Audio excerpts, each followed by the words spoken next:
नमस्कार दोस्तों। आज मैं आपको सुनाने जा रही हूँ मुंशी प्रेमचंद द्वारा लिखा हुआ एक ऐतिहासिक उपन्यास रूठी रानी, अध्याय 9, राव जी का देहांत। संवत 1602 में शेरशाह इस दुनिया से सिधारा।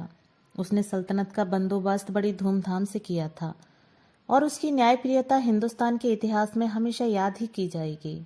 राजा टोडरमल इसी बादशाह के दरबार में पहले नौकर था और लगान के वह कानून जो अकबर के नाम से जुड़े हुए हैं, इसी बादशाह की तदबीर के नतीजे हैं।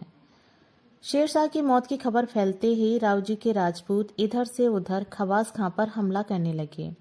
वह भी कुछ दिनों तक उनका बड़ी जवामर्दी से सामना करता रहा। आखिरकार जोधपुर के बाजार में मारा गया। रूठी रानी की हिदायत से उसने जोधपुर वालों के साथ बहुत अच्छा बर्ताव किया था, इसलिए वह लोग उसकी लाश को बड़ी इज्जत से खवासपुर ले गए। वहां उसका मकबरा बनवाया, उसके नाम का गांव बसाया, बाग लगवाया। एक और यादगारी कब्र जोधपुर में बनवाई। दोनों जगह उसकी कब्र पर मन्नतें चढ़ने लगी। हिंदू मुसलमान दोनों आज तक वहां चढ़ावे चढ़ाते हैं और उसका नाम इज्जत से लेते हैं।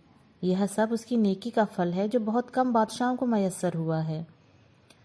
राव जी भी सेवाने के रास्ते अफगानी थानों को उठाते हुए लड़ते भिड़ते जोधपुर पहुंच गए और फिर से जोधपुर में राठौरों का राज हुआ। इसके साथ ही खानगी झड़गेड़े भी शुरू हुए, जिनका कारण झाली रानी स्वरूपदेही थी।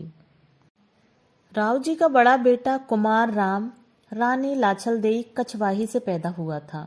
वह ज्यादातर रूठी रानी के पास रहा करता था। उससे छोटा रायमल झाली रानी हीरादेई से था और उदयसेन और चंद्रसेन रानी स्वरूपदेही से थे। हीरादेई और स्वरूपदेही दोनों चचेरी बहनें थीं। वे अपने अपने बेटों के फायदे के ख्याल से राव जी को कुमार राम की तरफ से झूठी सच्ची बातें बना बनाकर विमुख किया करती थीं। राम भी राव जी को अपनी तरफ से खिंचा देखकर खिंचा रहता था और राज दरबारी राव जी के सन के स्वभाव और कमजोरी को देखकर राम को भड़काते रहते थे। मारवाड़ में अमीर घराने में मर्दों के लिए दाढ़ी तरशवाने और औरतों के लिए हाथी दांत का चूड़ा पहनने के दो बड़ी खुशी के मौके होते हैं। इन अवसरों पर खूब महफिलें जमती हैं, खूब दावतें खिलाई जाती हैं। संवत 1604 में राम 16 वर्ष का हो गया। उसके थोड़ी थोड़ी दाढ़ी मूछ भी निकल आई। दाढ़ी जब तक ठुड्डी के ऊपर बीच में से नहीं तराशी जाती, उस वक्त तक हिंदू मुसलमानों में कोई फर्क नहीं रहता कि जैसे हिंदू और मुसलमान में दाढ़ी की पहचान है। रानी लाछलदेई ने अपने बेटे राम कुमार की दाढ़ी छटवाने का सामान करके राव जी से इस रस्म को अदा करने और जश्न मनाने की इजाज़त मांगी। उन्होंने मंजूर कर लिया, मगर चूंकि जोधपुर में बहुत गर्मी थी, इसलिए राम का प्रस्ताव हुआ कि मंदौर में जाकर खुशियां मनाएं, जो दिलकश बागों और नज़ारों से भरा हुआ है। मंदौर मारवाड़ की पुरानी राजधानी है। यह जोधपुर से 3 कोस उत्तर एक पहाड़ी के नीचे बसा है।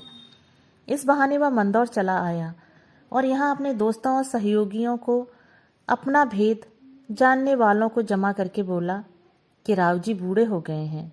उनकी बदइंतजामी से मुल्क में झगड़े मचे हुए हैं। अपने दोस्त रोज बरोज दुश्मनों से मिल जाते हैं, लिहाजा आज यहाँ से चलते ही उन्हें पकड़ लो और कैद कर दो ताकि मुल्क में अमन चैन हो जाए। यहाँ यह सलाह होती ही रही, उधर राव जी को भी इसकी खबर लग गई। उन्होंने झटपट कछवाई रानी लाछलदेई की ड्योढ़ी पर पालकी भिजवा दी और कहलाया कि अभी किले से नीचे आ जाओ। रानी ने पूछा, मेरी खता? जवाब मिला कि तेरा बेटा तुझसे बतला देगा। रानी को उसी दम किला छोड़ना पड़ा। शाम को राम भी घमंड के नशे में झूमता हुआ आया और किले में जाने लगा तो किलेदार ने कहा, आपको अंदर जाने का हुक्म नहीं है? राम ने कहा, जाकर राव जी से कहो कि मैंने कौन सी खता की है। उन्होंने जवाब दिया, तुम कपूत हो और किले में रहने के काबिल नहीं। बेहतर है कि तुम गोंडोज चले जाओ, वहीं तुम्हारे लिए सब इंतजाम कर दिया जाएगा। मजबूरन राम अपनी माँ के साथ गोंडोज चला गया। झाली रानियों ने जब ये अपनी मर्जी के मुताबिक करा लिया तो अब रूठी रानी के पीछे पड़ी कि किसी तरह यह सिल छाती पर से सरक जाती तो फिर किसी बात का खटका न रहता। हमारे हाथ में राव जी हैं ही, जो चाहते करते। चुनांचे राव जी के कान भरने लगी कि रूठी रानी के ही इशारे से राम ऐसा आज्ञाद्रोही और फसादी हो गया है। रानियों के इशारे से और लोगों ने भी रूठी रानी की शिकायत की, यहाँ तक कि राव जी ने उसे भी गोंडोज भेज दिया। अब की बार पति की आज्ञा उसने बड़े शौक से मानी। क्योंकि कछवाही रानी और कुमार राम से उसको बहुत स्नेह हो गया था। इसके अलावा वह राव जी को इतनी परेशानियों में फंसा देखकर उन्हें तंग करना ठीक नहीं समझती थी। जिस दिन उसके गोंडोज जाने की खबर रनिवास में पहुंची, उसके सौतों के घर घी के चिराग जले। कुमार राम की शादी राणा उदय सिंह की लड़की से हुई थी। गोंडोज में अपना निवाह न देखकर वह उदयपुर चला गया। राणा ने उसका बड़ा स्वागत सत्कार किया और मौजा कलेवा उसके रहने के लिए दे दिया, जो मारवाड़ से बहुत नजदीक है। थोड़े दिन में राम अपनी माँ और उमादे दोनों को उसी जगह ले गया। इस तरह झाली रानियों की आंख का कांटा निकल गया। राव जी भी बाहरी और भीतरी झंझटों से फुर्सत पाकर देश जीतने में लग गए और बहुत से खोए हुए इलाके फिर से जीत लिए, बल्कि कई नए इलाके भी फतह किए। मगर इन सफलताओं का सिलसिला बहुत जल्द टूट गया। अकबर के तख्त पर आने और जोर पकड़ने से राव जी को अपनी ही पगड़ी संभालनी मुश्किल हो गई। धीरे धीरे कितने ही इलाके हाथ से निकल गए। जवान बादशाह की जोशीली चढ़ाइयों का बूढ़ा राव क्या सामना करता। उसकी जिंदगी के दिन भी पूरे हो गए थे। आखिर संवत 1619 के कार्तिक महीने में राव मालदेव ने बड़ी कामयाबी से राज करने के बाद स्वर्ग की राह ली। रूठी रानी का सती होना। रानियां सती होने की तैयारियां करने लगीं। झाला रानी को उसके बेटे चंद्रसेन ने सती होने से रोक लिया और कहा कि 2-4 दिन में सब सरदार आ जाएंगे, उनसे मेरी मदद का वादा करा के तब सती होना। झाला रानी ने चंद्रसेन को बावजूद उदय सिंह से छोटा होने के राव जी से कह सुनकर उत्तराधिकारी बनवा दिया था। रानी हीरा देवी ने भी समझाया कि चंद्रसेन को इस तरह छोड़कर सती होने में बहुत नुकसान होगा। आखिर रानी स्वरूप देवी ठहर गईं। उस वक्त सती न हुई। दूसरी रानियां, खवासें, रखेलियां जो गिनती में 21 थीं, राव जी की लाश के साथ जल मरी।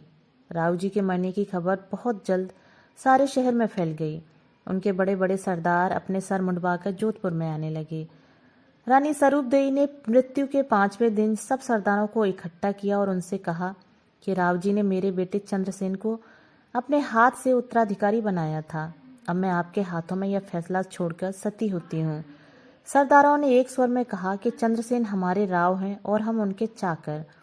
इस झमेले में और कई दिन की देर हो गई। रानी रोज सती होने की तैयारी करती, मगर एक न एक ऐसा कारण पैदा हो जाता जिससे रुकना पड़ता। आखिर उसे गुस्सा आ गया। बेटे से झल्लाकर बोली, तूने अपने राज के लिए मुझे राव जी के साथ जाने से रोक लिया और अभी तक तू अपने स्वार्थ की धुन में मेरे पीछे पड़ा हुआ है।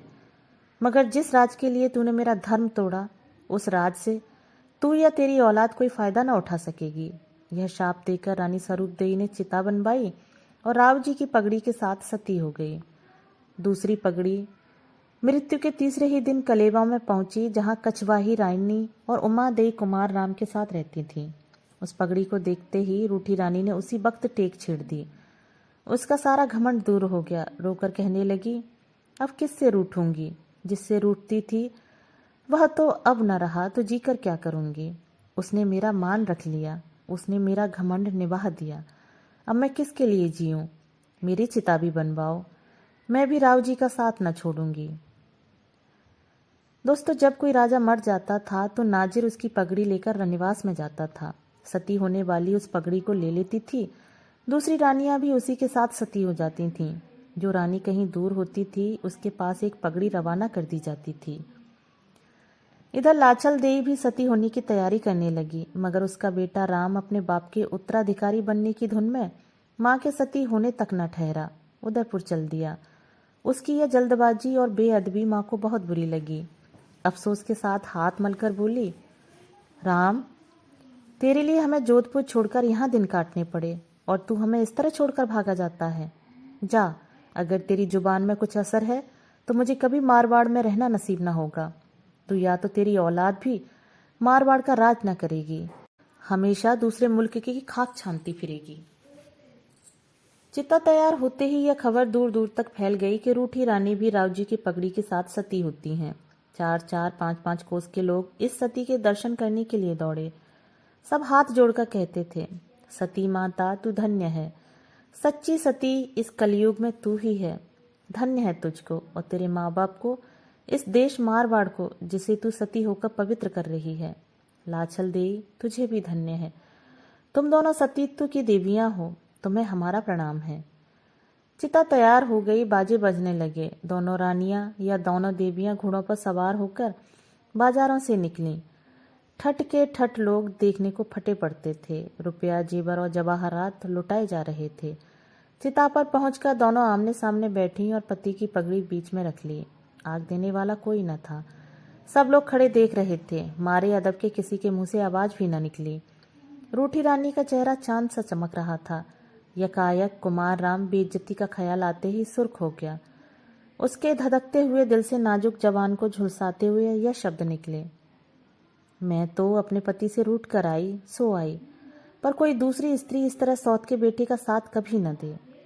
लाछल देई उसका यह तेज देखकर डरी कि कहीं मेरे बेटे को कोई कड़ा शाप न दे दे। खुद बीच में बोल उठी ताकि रूठी रानी खामोश हो जाए। बाई जी, इस कपूत ने सगी माँ का तो कुछ ख्याल ही न किया, और क्या करता। वह जरा देर ठहर जाता तो हमें राव जी के साथ जाने में इतनी देर न होती। उसको कौन रोकता था। आग दे देता तो चला जाता। पति का प्यारा नाम सुनकर उमा देई को जोश आ गया। पति की सच्ची मोहब्बत, सच्चा प्रेम उस पर छा गया। उस वक्त उसकी निगाह जिस पर पड़ती वही मतवाला हो जाता था। किसी ने खूब कहा है, नैन छके बैना छके, छके अधर मुस्काए, छकी दृष्टि जा पर पड़े, रोम रोम छक जाए। यानी आंखें, बातें और मुस्कराने वाले होठ सब नशे में मस्त हैं, और मस्त निगाहें जिस पर पड़ती हैं उसका रोआ रोआ मस्त हो जाता है। फिर रूठी रानी ने जरा संभल कर कहा, देखो यहाँ कोई राठौर तो नहीं है। संयोग से जीत मालवत नाम का एक कंगाल राठौर मिला। वह डरता डरता आया और हाथ जोड़कर बोला, सती माता मुझ पर दया कीजिए। मैं तो भूख से तंग होकर मारवाड़ छोड़ आया हूँ और मेवाड़ में मेहनत मजदूरी करके पेट पालता हूँ। मैं चिता को आग देने के काबिल नहीं हूँ। उमादेई ने कहा, ठाकुर डरो मत, स्नान करके चिता में आग दे दो। तुम राठौर वंश के हो, इसलिए तुम्हें बुलाया है। उसने फिर अर्ज किया, सती माता, आग तो मैं दूंगा, पर मातमी फर्श बिछाकर 12 दिन कहाँ बैठूंगा।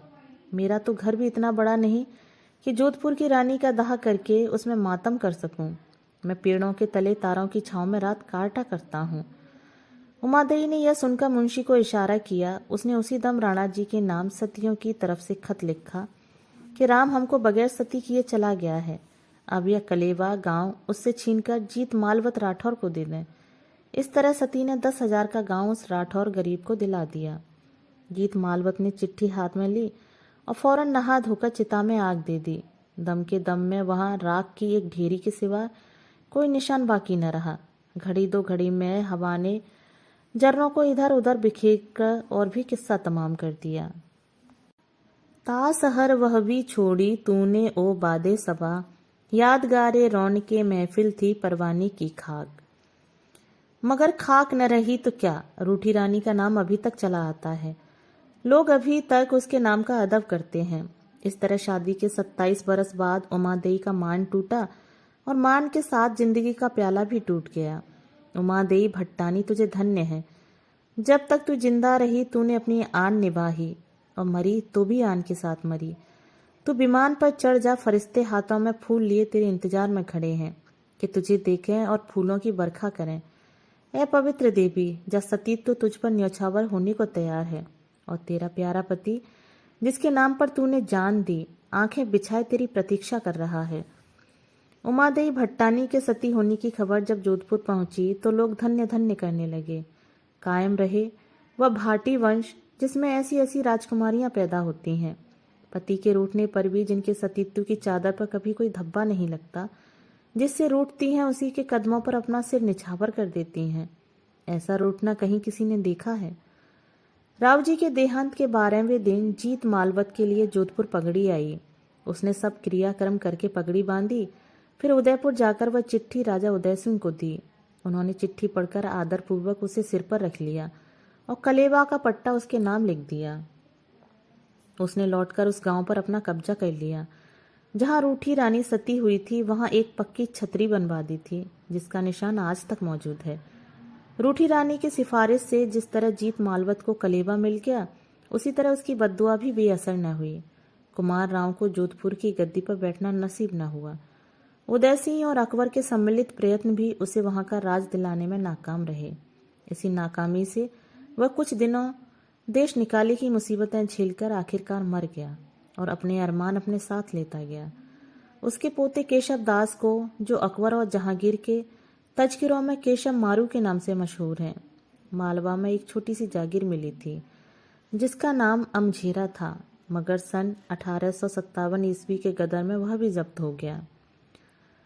झाली रानी स्वरूपदेई की बद्दुआ भी आखिरकार रंग लाई। उस वक्त तो चंद्रसेन जोधपुर का राव हो गया, मगर बाद में जब अकबर ने मालदेव के मरने की खबर पाकर मारवाड़ पर फौजें भेजी तो कुमार राम, रायमल और उदय सिंह तीनों शाही फौज से आ मिले, जिसका नतीजा यह हुआ कि संवत 1622 बिक्रमी में चंद्रसेन ने जोधपुर खाली करवा दिया। अकबर ने इस मुल्क को 16 बरस अपने हाथों में रखकर संवत 1640 में उदय सिंह के हवाले कर दिया। उसकी सल्तनतें अब तक जोधपुर पर राज करती हैं। चंद्रसेन के पोते कर्मसेन को जहांगीर ने अजमेर के इलाके में भनाई का परगना दिला दिया। उसकी औलाद अब तक वहां है।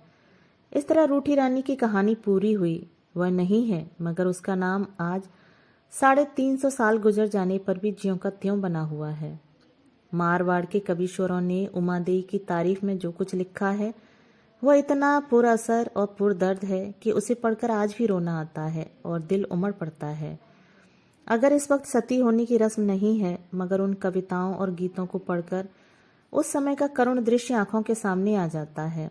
आसाजी चारण, जिसने एक दोहा पढ़कर उमादेई को हमेशा के लिए पति से अलग कर दिया था, उस वक्त एक मौजे में भारीली और बाघा के साथ रहा करता था।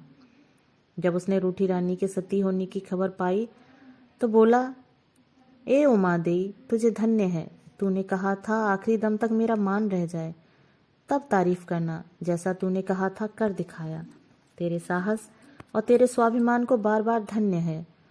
आसाजी ने उसी वक्त 14 बंदों की एक कविता लिखी और इसकी नकलें सारे राजपुताने में भिजवाईं, क्योंकि उसने वादा किया था कि अगर मैं तुम्हारे बाद तक जिंदा रहा तो तुम्हारे नाम को अमर बना जाऊंगा। बात के पक्के ने अपने वायदे को पूरा किया। वह पद आज तक मारवाड़ के बच्चे बच्चे की जुबान पर है, और जब तक इन पदों को पढ़ने वाले बाकी रहेंगे, रूठी रानी का नाम रोशन रहेगा। दोस्तों, अभी आप सुन रहे थे मुंशी प्रेमचंद द्वारा लिखा हुआ उपन्यास रूठी रानी। दोस्तों, अगर कहानी आपको पसंद आई हो तो कहानी के विषय में अपने विचार मुझे कमेंट बॉक्स में ज़रूर साझा कीजिएगा। कहानी सुनने के लिए धन्यवाद।